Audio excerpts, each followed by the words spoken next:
Hello friends, मैं हूं doctor नीलम। आज हम बात करेंगे डाइजेशन के बारे में, जिसको कि पाचन कहा जाता है। मतलब कि हमारा जो डाइजेस्टिव सिस्टम है वो हमारे खाने को पचाने का काम करता है। मतलब हमारे खाने को उसमें कन्वर्ट करता है जिससे कि वो हमारे खून में जा पाए, हमारी जो ब्लड वेसल्स है वो उसको एब्जॉर्ब कर पाए, सोख पाए, क्योंकि ब्लड के थ्रू ही सारा न्यूट्रिशन बॉडी में डिस्ट्रीब्यूट होता है। तो पाचन का मतलब होता है कि जैसे हमने अपनी डाइट में कुछ भी लेते हैं, अब हमने डाइट खाई तो उसमें प्रोटीन्स भी हैं, फैट्स भी हैं, कार्बोहाइड्रेट्स भी हैं और छोटे छोटे मिनरल्स, विटामिन और बहुत कुछ है। तो हमारा पेट क्या करेगा, इसको अलग अलग करेगा। जैसे प्रोटीन को अलग करना, फैट को अलग करना, शुगर को अलग करना, या बाकी अगर और मिनरल्स है, मिल्क है और जो भी हम चीज़ें खाते हैं उसको सेपरेट कर देना। फिर उसके बाद अगर इसको सेपरेट कर दिया, मान लीजिए शुगर अलग हो गई, फैट अलग हो गया, प्रोटीन अलग हो गया, फिर ये जो शुगर है इसके भी सबसे छोटे से छोटे मॉलिक्यूल में इसको तोड़ना। जैसे मान लीजिए तिल की कच्चक है, उसमें तिल को अलग कर दिया, गुड़ को अलग कर दिया। अब तिल का अगर एक सिंगल दाना है तो वो सिंगल दाना भी जिस चीज़ से मिलकर बना है तो उसको सेपरेट करना, उसके सबसे छोटी इकाई को निकालना। तभी जब ये बिल्कुल सिंगल में हो पाएगा तभी हमारा जो है ये ब्लड में एब्जॉर्ब हो पाएगा, मतलब ब्लड में जा पाएगा ये न्यूट्रिशन। इसीलिए जो चीनी है, जैसे कार्बोहाइड्रेट है, उसका जैसे सबसे छोटी इकाई है मोनोसेचराइड्स, तो उसमें उसको बॉडी तोड़ती है। जैसे प्रोटीन्स हैं, उसकी सबसे छोटी इकाई जैसे होती है अमाइनो एसिड्स, तो प्रोटीन को उस लेवल तक हमारा जो है पेट डाइजेस्ट करता है ताकि वो अमाइनो एसिड में कन्वर्ट हो जाए। ऐसे ही फैट जो है फैटी एसिड और ग्लिसरॉल में कन्वर्ट होता है। अगर इस लेवल तक आपका कन्वर्ट हो पाएगा तभी ये ब्लड में जा पाएगा। अगर मान लीजिए आपका साइकिल अधूरा रह गया तो ये जो खाया पिया है आपके शरीर में नहीं लगेगा, ब्लड में नहीं जाएगा। और दूसरा कारण है कि हमारा जो भी हम खाते हैं डाइट में, कुछ चीज़ें ऐसी होती है जो पानी में घुलनशील नहीं होती। जैसे फैट्स ही है, फैट्स एक तेल है, तो वो क्या है, पानी में घुलनशील नहीं होता है। तो हमारा जो पेट में मौजूद एंजाइम्स है, हार्मोन्स है, जूसेस है, वो इसको पानी में घुलनशील बनाते हैं पहले। अगर ये पानी में घुलनशील बनाएंगे, इसको वाटर सॉल्युबल ये बनेगा, तभी जाके ये खून में जाएगा। तो आपके जो फैट्स है उसको भी सबको पहले ये जो है वाटर सॉल्युबल बनाते हैं, पानी में घुलनशील, तभी ये जो है आपका ब्लड में जा पाता है। तो इसी को ये पाचन बोलते हैं हम। इसमें खाने को छोटे छोटे टुकड़ों में तोड़ना, उसको अलग से छांटना और फिर उसको इस लायक बनाना कि वो खून में जा पाए। और दूसरा पाचन का क्या काम है कि आपके फूड्स में जो भी हम लिक्विड्स लेते हैं, डाइट लेते हैं, उसमें मौजूद कोई टॉक्सिन्स है, बैक्टीरियास है, उसको डिस्ट्रॉय करना, उसको बॉडी से बाहर निकालना, एक्सक्रीट करना। तो ये मेन फंक्शन होता है हमारे पाचन का। अभी कैसे करता है, नॉर्मल क्या प्रोसेस होता है पाचन का, ये मैं आपको एक बार बता देती हूँ। ये इसलिए बताऊंगी क्योंकि अगर आपको नॉर्मल पाचन समझ आएगा तभी आपको जो है इनडाइजेशन, हार्टबर्न, वो सारी जो है सिम्टम्स जो पेट की प्रॉब्लम से होते हैं वो समझ आ पाएंगे। अब डाइजेस्टिव सिस्टम कहाँ से शुरू होता है, हमारे मुंह से। हम खाना खाते हैं, मुंह में चबाते हैं, वो फिर खाने वाली पाइप मतलब ऊसोफेगस से हमारे पेट में जाता है। पेट में खाना डाइजेस्ट होता है, पचता है। उसके बाद जो खाना जो डाइजेशन होता है वो खाना जो है छोटी आंत में जाता है। छोटी आंत, जो खाना हमारा पेट नहीं डाइजेस्ट कर पाया उसमें जो साइकिल्स रह गए वो हमारी छोटी आंत जो है कंप्लीट करती है। और छोटी आंत से जो है फिर खाना, मतलब कि वैसे तो छोटी आंत जो है 95% जो न्यूट्रिएंट्स है खाना जो है वो एब्जॉर्ब कर लेती है। बड़ी आंत जो है मोस्टली मल जो बनाने का काम है वो बड़ी आंत करती है, क्योंकि उसमें बैक्टीरियाज होते हैं, वो फर्मेंटेशन करते हैं आपका जो फूड का जो वेस्ट प्रोडक्ट होता है। और बड़ी आंत का मेन काम होता है कि पानी को सोखने का। 80% पानी जो एब्जॉर्ब होता है वो बड़ी आंत में होता है। अब ये नॉर्मल प्रोसेस है कि खाना हमने खाया, मुंह से खाना खाने वाली पाइप से पेट में गया, पेट से छोटी आंत में, फिर बड़ी आंत में, और फिर मल द्वार के रास्ते बाहर जो मल हम पास करते हैं। अब आपका खाने का पाचन जो शुरू होता है वो मुंह से ही शुरू हो जाता है, क्योंकि मुंह में सलाइवा होता है, लार होती है। जैसे ही हम लोग खाने के बारे में सोचते हैं, खाने को देखते हैं, खाने की खुशबू आती है, वैसे ही हमारे मुंह में जो है सलाइवा बनना शुरू हो जाता है, एंजाइम्स बनने शुरू हो जाते हैं जो खाने को पचाने में मदद करते हैं। इसलिए आपने सुना होगा कि खाने को देखते ही मुंह में पानी आ गया। तो ये ऐसे ही नहीं बना है, जैसे ही हम खाने के बारे में सोचते हैं, देखते हैं, तो वैसे ही हमारे मुंह में सलाइवा बनना स्टार्ट हो जाता है, हमारे मुंह में सिक्रीशन स्टार्ट हो जाती हैं। और ऐसा ही पेट में भी होता है, पेट में भी जो गैस्ट्रिक जूसेस है बनना स्टार्ट हो जाते हैं। तो इसीलिए कहा जाता है कि खाना जो है मुंह में चबा चबा कर खाएं, क्योंकि हमारे मुंह में एंजाइम्स होते हैं, पेटाइलिन है, अमाइलेस है। इससे क्या है, स्टार्च जो शुगर की डाइजेशन है वो हमारे मुंह में ही स्टार्ट हो जाती है। दूसरा जो है कि जो हमारा सलाइवा है वो खाने को अच्छे से मिक्सअप करता है, सलाइवा से जो ल्यूब्रिकेंट का काम करता है, और खाने में मौजूद कोई बैक्टीरियास है, कोई टॉक्सिन्स है, उसको भी एक लेवल तक डिस्ट्रॉय करता है। इसलिए जो लोग खाना चबा चबा कर खाते हैं, छोटी बाइट खाते हैं, उनका पाचन जो है, डाइजेशन जो है ठीक रहता है, उनको गैस एसिडिटी की प्रॉब्लम नहीं होती है। क्योंकि जितना हम खाना चबाते हैं, मुंह में चबा चबा कर खाते हैं, तो उस चबाने की वजह से भी, उस सेंसेशन की वजह से, जो फूड हमारे जीभ में और इसमें टच होता है, तो उसकी वजह से आपके पेट के जो जूसेस है वो सिक्रीट होना स्टार्ट हो जाते हैं, ताकि खाना जैसे ही पेट में आएगा तो वो खाने को फटाफट से डाइजेस्ट कर देते हैं। तो इसीलिए जो लोग खाना चबा चबा कर खाते हैं, छोटा टुकड़ा खाएंगे, तो उनको जो है पेट की बीमारियां बहुत कम लगती हैं। अब क्या होगा कि खाना जो हमने चबा लिया आपने, उसके बाद जो खाना है वो जाएगा आपके पेट में। जो खाने वाली पाइप है, जिसको ऊसोफेगस कहा जाता है, इसका काम होता है कि खाने को मुंह से पेट तक लेकर जाना। अब ये जो सलाइवा होता है, इसका एक बेनिफिट ये होता है कि जो खाना है, खाने की में जो टॉक्सिन्स होते हैं, कोई केमिकल्स होते हैं, कोई एसिड होता है, इसकी वजह से जो आपकी खाने वाली पाइप है उसकी लेयर पर जो है मतलब कि टॉक्सिक इफेक्ट नहीं पड़ता, उस पर अल्सर्स नहीं होते। जैसे कि सलाइवा जो है एसिडिटी को न्यूट्रलाइज करता है। अगर खाने वाली पाइप में एसिड पेट से आता है तो सलाइवा कहीं ना कहीं हेल्प करता है उसको न्यूट्रलाइज करने का, और अल्सर्स नहीं बनने देता। अब खाना जो है आपका खाने वाली पाइप से पेट में चला जाता है। मैंने बताया था खाने वाली पाइप और पेट के बीच में एक वॉल्व होता है, वो वॉल्व खुलता है, खाना खाने वाली पाइप से पेट में चला जाता है, और ये परमानेंट जो है बंद हो जाता है। फिर आपका खाने का मिक्सअप स्टार्ट होता है, क्योंकि हमारे पेट में मूवमेंट्स भी तो होती है ना, पेट हिलता है, उससे खाना मिक्सअप होता है। और पेट में जो होता है HCl, हाइड्रोक्लोरिक एसिड, जिसको हम एसिड बोलते हैं, ये जो है हमारी जो पेट है उसकी लेयर की प्रोटेक्शन के काम आता है। मतलब अगर कोई फूड में कोई बैक्टीरिया बहुत स्ट्रॉन्ग्स होते हैं, टॉक्सिन्स है, हम मेडिसिन भी खाते हैं, उसमें भी ऐसे बहुत सारे केमिकल्स होते हैं, तो उन सबको जो है हमारा पेट में जो एसिड होता है, पेट की लेयर को उससे नुकसान ना पहुंचे उसको बचाता है। अब पेट में मौजूद होता है एंजाइम्स, जैसे कि पेप्सिन है, वो प्रोटीन की मतलब कि डाइजेशन में हेल्प करता है।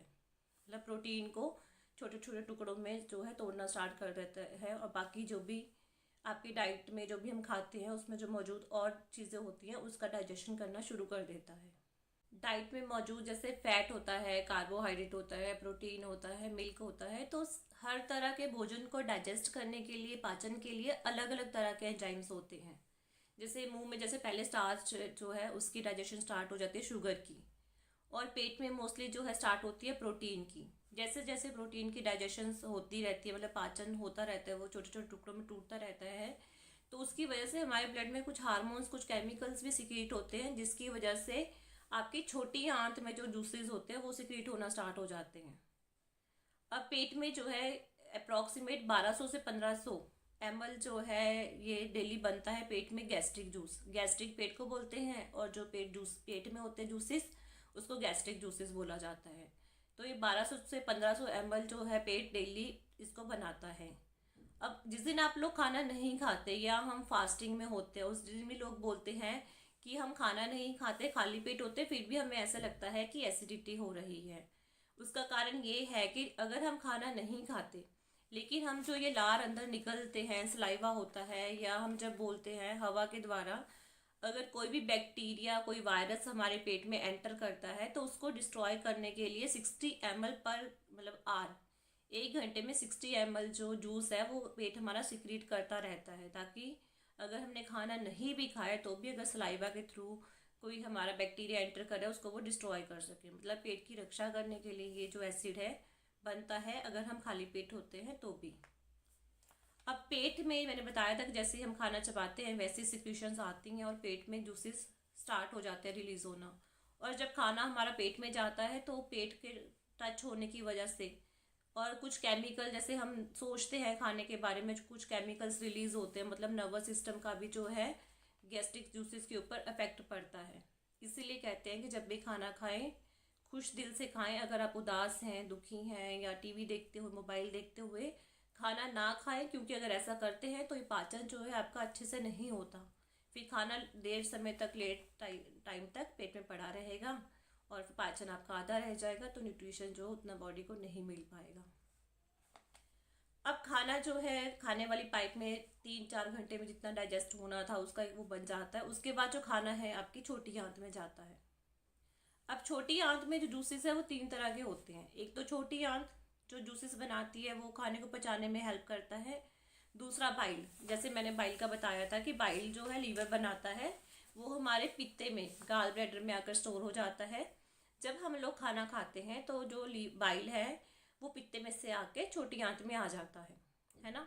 तो बाइल जो है वो फैट की पाचन में हेल्प करता है, मतलब फैट की डाइजेशन जो ज़्यादा होती है वो आपकी छोटी आंत में होती है। और इसी तरह पैनक्रियाज, पैनक्रियाज जब किसी का खराब होता है, कोई उसमें जैसे पैनक्रियाटाइटिस हो जाता है, स्वेलिंग हो जाती है, तो सबसे पहले जो टेस्ट करवाते हैं डॉक्टर्स, वो करवाते हैं सीरम अमाइलेज, सीरम लैक्टेज, मतलब वो एंजाइम्स जो खाने को डाइजेस्ट करने में हेल्प करते हैं। तो हमारी छोटी आंत में 3 तरह के जूसेस होते हैं। एक तो बाइल जो आपका लीवर बनाता है, गाल ब्लैडर से आता है। दूसरा जो पैनक्रियाज जूसेस आते हैं, पैनक्रियाज जो जूसेस हैं वो आपके छोटी आंत में आते हैं जब हम लोग खाना खाते हैं। और तीसरा जो छोटी आंत बना रही है। तो जो पाचन आपका शुगर का, जैसे कार्बोहाइड्रेट्स हैं, फैट्स हैं, प्रोटीन है, तो ये सारा जो पाचन रहेगी वो आपकी छोटी आंत उसको जो है कंप्लीट करती है। ये जूसेस जो है उसको कंप्लीट करते हैं। अब जैसे जैसे ये डाइजेस्ट होता रहेगा, जब से छोटी इकाई जो उसकी बन जाएगी, जैसे कार्बोहाइड्रेट्स मैंने बताया कि मोनोसैचराइड में कंप्लीट होगा, प्रोटीन अमाइनो एसिड में होगा, फिर ये जो है आपका इंटेस्टाइन जो है इसको एब्जॉर्ब कर लेती है। छोटी आंत में 95% न्यूट्रिएंट्स जो होते हैं, मतलब खाना पाचन हो गया, डाइजेस्ट हो गया, उसके बाद जो भी वो छोटे छोटे पार्टिकल्स में चेंज हुआ वो सारा आपका ब्लड में चला जाता है, ब्लड उसको एब्जॉर्ब कर लेता है।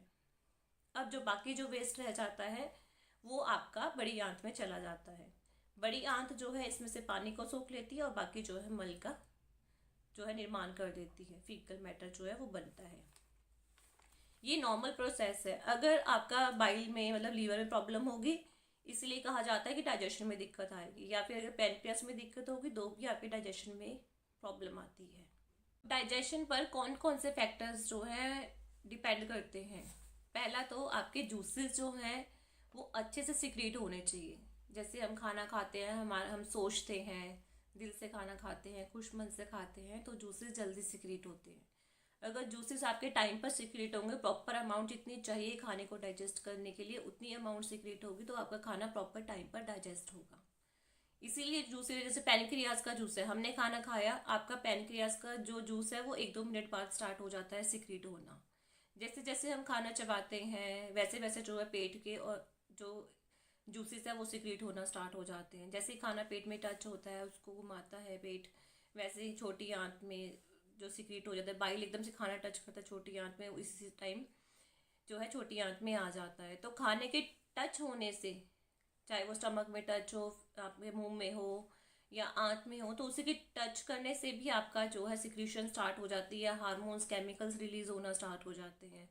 तो इससे पता चलता है कि हमारे सोच का जो नर्वस सिस्टम है उसका बहुत बड़ा जो है इफेक्ट पड़ता है डाइजेशन के ऊपर। क्योंकि जैसे जैसे हम सोचते हैं वैसे वैसे केमिकल्स रिलीज होते हैं, हार्मोन्स रिलीज होते हैं, जिससे खाना जो है अच्छे से डाइजेस्ट होता है, अच्छे से पाचन हो पाता है। क्योंकि अगर डाइजेशन आपका कंप्लीट होगा, लेवल ये कंप्लीट होगा, तभी आपका जो है एब्जॉर्प्शन ठीक होगा, मतलब ब्लड में तभी तो न्यूट्रिशन जाएगा, और तभी अगर वो न्यूट्रिशन ब्लड में जाएगा तभी वो आपके शरीर में लगेगा।